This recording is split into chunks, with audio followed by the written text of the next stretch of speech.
The hangar at Beijing Capital International Airport is brightly lit but oddly silent. The two Boeing 747s on the apron, painted in the livery of the United States government and carrying the chief executives of 14 of the largest American corporations, sit with their engines cooled and their stairs deployed. The motorcade is waiting on the tarmac.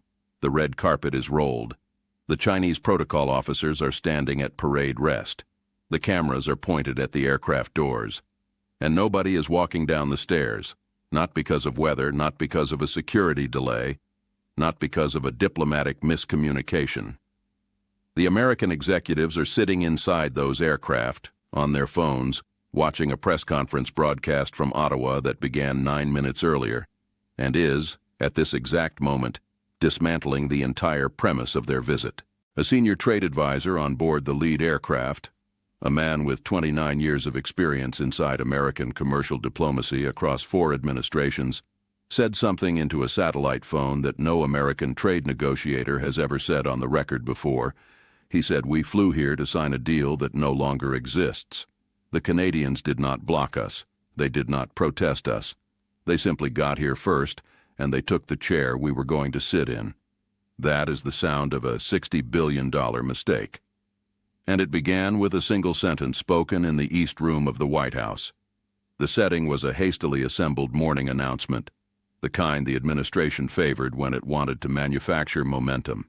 A reporter from a major financial newspaper asked a direct question about the simultaneous track of Canadian engagement with Beijing on rare earths, agricultural exports, and clean energy supply chains, asking whether the American delegation was concerned that Canada, having been pushed out of the North American economic core through 18 months of tariff escalation, might be cutting parallel deals in Asia.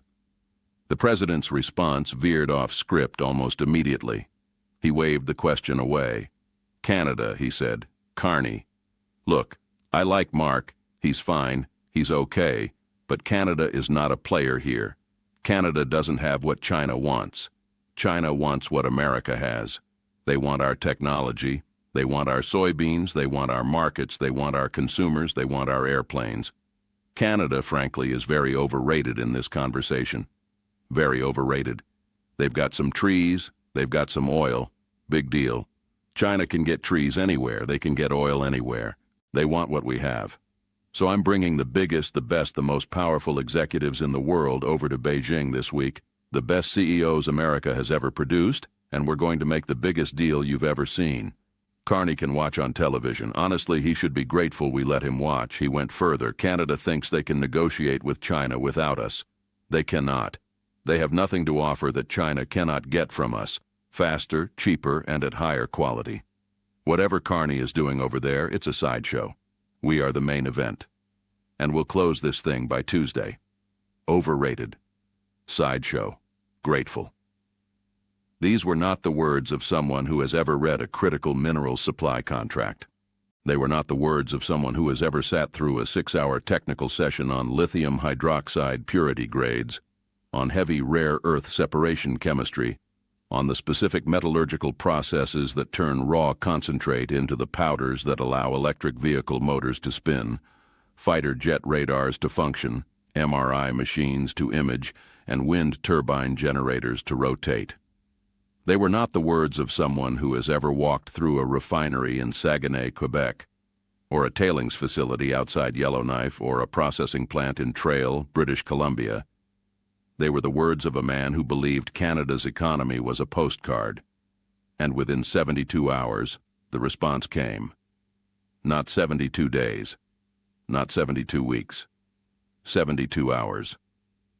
Prime Minister Mark Carney did not respond to the East Room remarks. He did not issue a statement. He did not appear on Canadian television to express disappointment. He boarded a government Airbus on a Sunday evening from Ottawa, accompanied by the Minister of Natural Resources, the Minister of Innovation, the Minister of Agriculture, and 12 Canadian chief executives whose companies collectively controlled the largest single non-Chinese reserve of refined rare earth processing capacity in the Western Hemisphere. The flight did not file a public itinerary. The Canadian delegation landed in Beijing 31 hours before the American aircraft were scheduled to arrive. By the time the American 747s rolled to a stop on the apron, 4 agreements had already been signed inside the Great Hall of the People. The first was a 15-year supply agreement covering neodymium, praseodymium, dysprosium, and terbium, the 4 heavy rare earth elements that the Chinese electric vehicle and wind energy sectors depended on, but had been forced to source domestically at unsustainable environmental cost. The second was a joint venture covering the construction of a refining facility in Bécancour, Quebec, financed jointly by a Canadian Crown Corporation and a Chinese state-owned enterprise, producing battery-grade lithium hydroxide for the Asian market. The third was a Canadian agricultural export agreement guaranteeing pulse, canola, wheat, and pork shipments at fixed-price corridors for 7 years.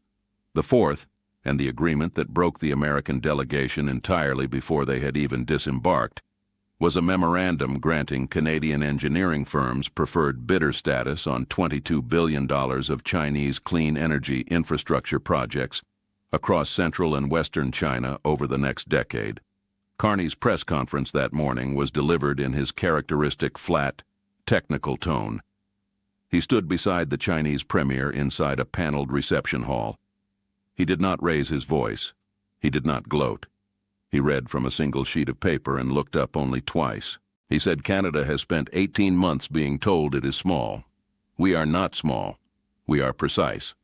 We are the second largest country on the planet by land mass, the third largest holder of critical mineral reserves, the largest exporter of refined uranium, the second largest exporter of high-quality wheat, and the only country in the Western Hemisphere capable of producing all 17 rare earth elements at commercial scale. We have done so quietly because that is our temperament. Today, we have done so publicly because the moment required it. These agreements are not directed against any third country. They are simply the natural result of Canada being treated as a peer by a partner who has chosen to treat us as one. Other partners may choose differently. We will respond accordingly. He paused, looked up the second time, and added one line that the Canadian press would replay for the next 6 weeks. He said, "We are not a sideshow. We are a country, and we are open for business with those who recognize the difference." Within 72 hours, the replacement test for the American delegation began, and it failed in 3 industries simultaneously. In Wichita, Kansas, a major American aerospace manufacturer had flown its chief executive to Beijing, expecting to sign a $42 billion commercial aircraft order. The order had been pre-negotiated for 6 months. The Chinese counterparty did not cancel the meeting. They simply rescheduled it for the following quarter, citing the need to first integrate the new Canadian supply agreements that had been signed the day before. The American executive returned to Wichita on Friday afternoon. He walked off the company aircraft at Eisenhower National Airport in front of 14 of his senior managers and 1 reporter from the local business journal. He did not smile. He told the reporter, voice flat, "We did not lose the deal. We were not even allowed to present the deal. Something happened in this country in the past 18 months that I did not understand. I am beginning to understand it now." The reporter asked him what he meant. He shook his head and walked to his car without answering. In Peoria, Illinois, the chief executive of one of the largest American heavy equipment manufacturers had expected to announce a $6 billion mining equipment supply agreement to support Chinese resource development in Central Asia. The Chinese delegation, citing the new Canadian preferred bidder status agreement, informed the American team that future mining equipment procurement would be routed through Canadian intermediaries holding joint engineering certifications.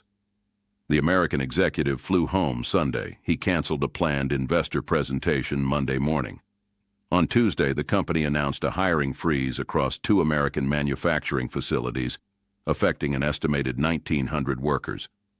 In Detroit, Michigan, the chief executives of 2 American automakers had traveled expecting to secure rare earth supply contracts for their electric vehicle programs. They returned with nothing.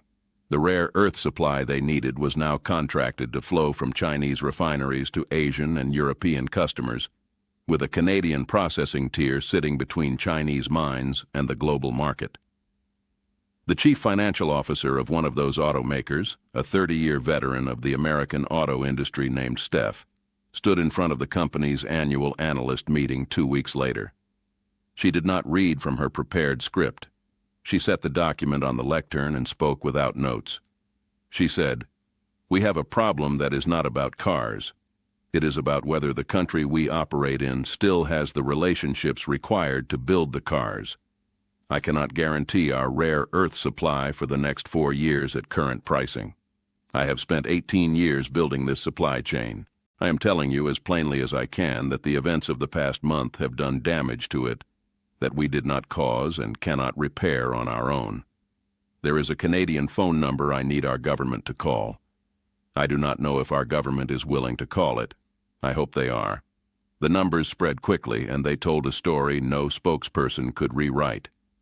Canada controls or co-develops nearly 40% of the world's known reserves of rare earth concentrate accessible outside of Chinese sovereign territory.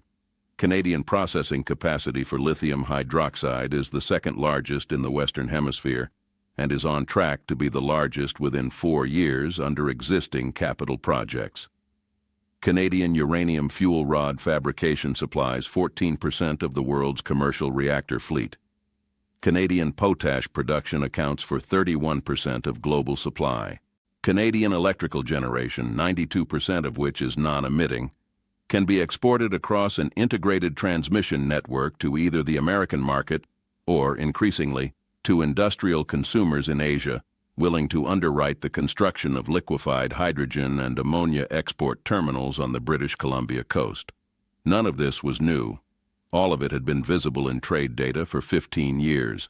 None of it had been taken seriously inside an American administration that had spent 18 months describing Canada as a junior partner who should be grateful for access. This is not a temporary fluctuation. It is a structural realignment, and it has been building for 30 years, ever since Canadian governments of both political stripes began quietly investing in critical minerals infrastructure, building the refining and separation capacity that nobody else in the Western Hemisphere was willing to build because the work was unglamorous and the timelines were generational. Then came the human stories. Not the contracts, not the press releases, the people. In Saguenay, Quebec, a refinery shift supervisor named Pierre had spent 26 years inside an aluminum and rare earth processing facility. He had started on the floor at age 19, sweeping shavings around the calciner. He coached his son's hockey team on Friday nights at a community arena 2 blocks from the plant. He went to Mass at a Catholic church his grandfather had helped build. On the morning the Beijing Agreement was announced, his plant manager called the entire night shift into the cafeteria at 6 in the morning. He told them that the facility was being expanded. He told them that 240 new jobs would be created over the next 18 months. He told them that their work, the work they had been doing quietly for 2 decades, had just become the most strategically valuable industrial output in the Western Hemisphere. Pierre told a Radio Canada reporter that afternoon, in French, with his hard hat under his arm, "I do not follow politics very closely. I follow my children's school schedules. I follow the price of fuel. I follow the hockey scores. But this morning the man on the radio said our country had done something important. He said the Americans were caught off guard. He said our work mattered. I have worked here 26 years. Nobody from outside this town has ever said our work mattered. Today they did. I do not need to be famous. I need my work to count. Today, my work counted." In Hamilton, Ontario, a metallurgical engineer named Marie had spent 14 years developing the separation chemistry that allowed Canadian processing facilities to extract heavy, rare earth elements at purity levels exceeding 99.99%. She held a patent that had been licensed by 3 different Canadian companies.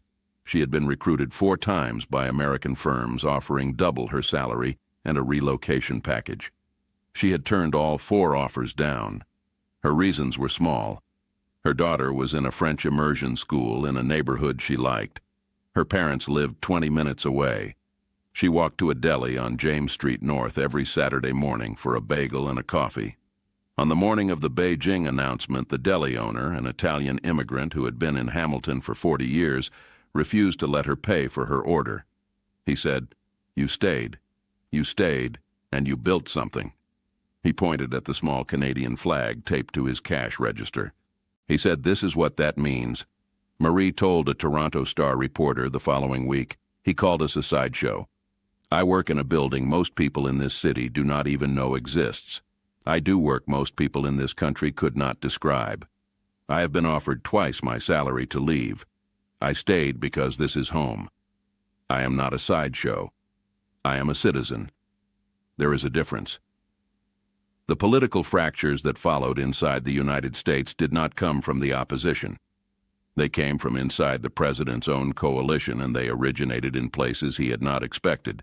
3 major American manufacturing industry associations, representing the aerospace, automotive, and heavy equipment sectors, issued a joint statement within 6 days of the Beijing trip.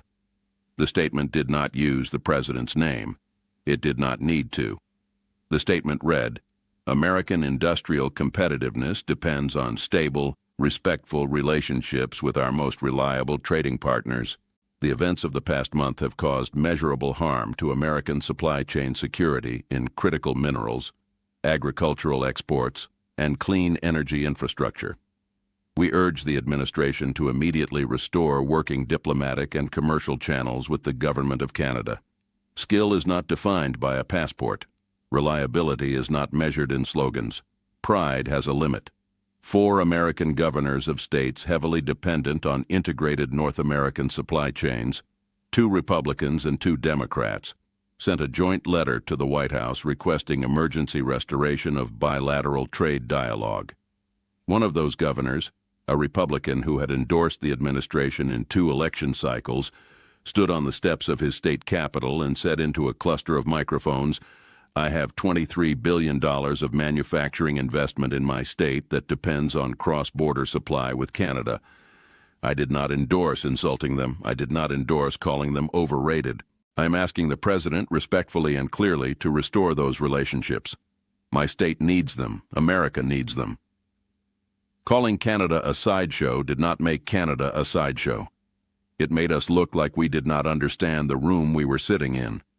The cost estimates climbed every day for 3 weeks.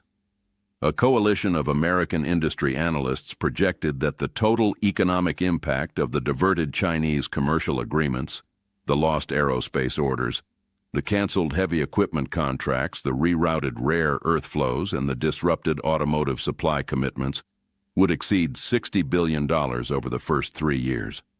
$60 billion because a delegation of American executives sat on the tarmac in Beijing, while a Canadian delegation walked out of the Great Hall of the People holding signed agreements. $60 billion because the country that had been called a sideshow had spent 18 months quietly building the props the main event needed. Beyond the dollar figures, something deeper had shifted. The remark in the East Room had made the invisible visible. Before that morning, most American voters had no idea that Canada controlled the refining tier that linked Chinese mines to global electric vehicle manufacturers. They had no idea that Canadian uranium fueled the reactors that lit American suburbs. They had no idea that the wheat in their bread, the potash in their soil, the lumber in their houses, and the rare earth elements in their phones moved through Canadian hands at some critical stage of processing. The remark ended that invisibility. Every canceled contract became evidence. Every rescheduled meeting became proof. Every Canadian press conference became a measurement of exactly how overrated Canada actually was, which is to say, not overrated at all. The President said Canada had nothing to offer. The agreements signed in Beijing were worth more than $80 billion in committed flow. The President said Carney could watch on television. Carney was the one standing at the podium while the American delegation watched from the tarmac. The President said he would close the deal by Tuesday. By Tuesday, the deal had been closed by someone else in the same building with the same Chinese officials. He tried to make Canada small. Canada walked out of Beijing larger than it had entered. He tried to call them a sideshow. The main event ended up watching from the wings. He tried to humiliate them. The humiliation traveled in the opposite direction. paid and canceled aerospace orders, frozen hiring lines in Peoria, analyst meetings in Detroit derailed without warning, and a $60 billion invoice that grew week by week while 2 American 747s flew home from Beijing, carrying executives who had been brought to sign a deal that no longer existed. Please hit the bell icon and subscribe to my channel for daily updates.